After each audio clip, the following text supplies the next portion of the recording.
Afrique, mon Afrique, Afrique des fiers guerriers dans les savanes ancestrales.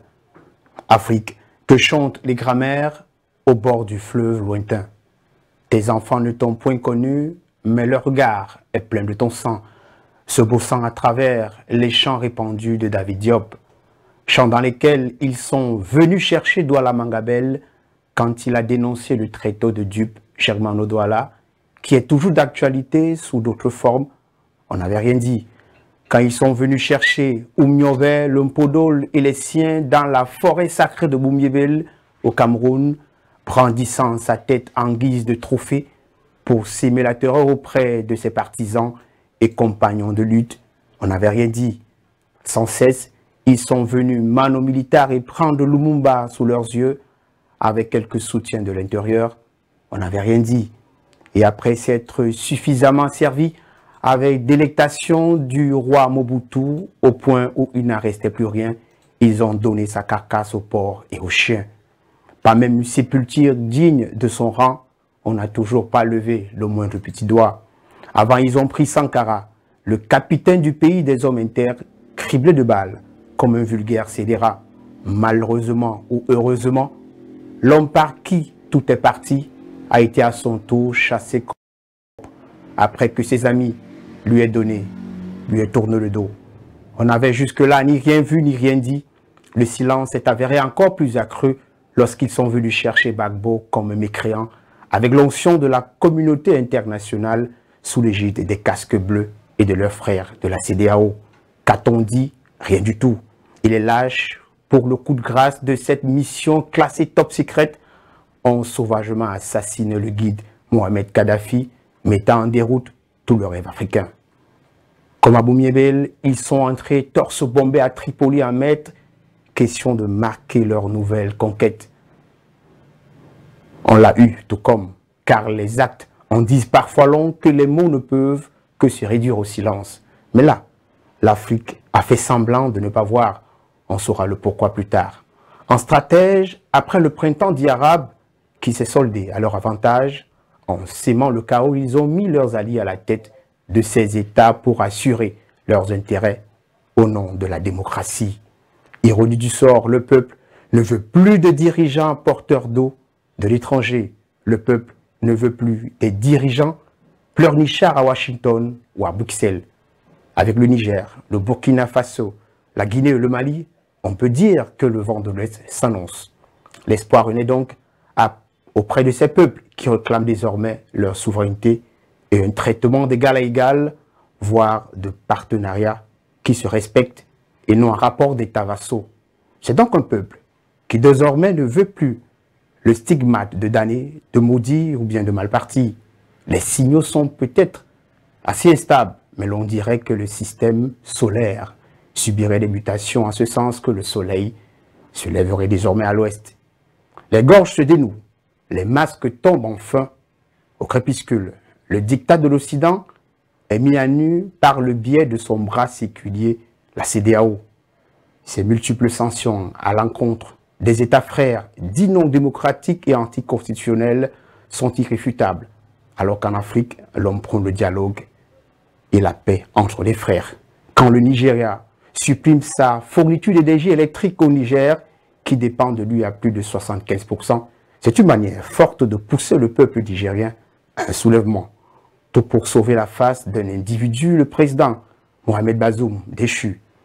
Risible pourtant, l'on a légitimé en adoubant un coup de foulard à la tchadienne que Idno vient curieusement jouer le rôle de sapeur-pompier dans la crise CEDEAO et le quatuor Mali, Niger, Burkina Faso. Et pourtant, la réflexion est latente dans le rôle fondamental de la communauté économique et monétaire de l'Afrique de l'Ouest, pour ne pas la nommer la CEDEAO, avec pour président en exercice l'actuel président nigérien Tinubu. Aux dernières nouvelles, l'Union africaine déclinait tout engagement et toute implication en cas d'intervention militaire. Bien que l'optique diplomatique reste en ligne de front, la peur de frappe imminente n'est pas exclue. Machinalement, rien ne devrait freiner le quatuor qui semble avoir compris le péché de la Bible et un contre-productif dans un continent qui a les yeux plus couverts plus que lucides en tout temps.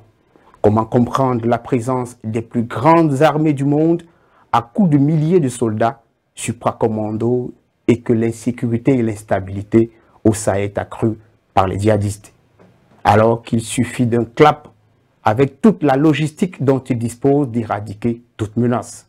Et pourtant, rien n'est fait. Et pourquoi? Qui est dupe? Surtout pas le peuple.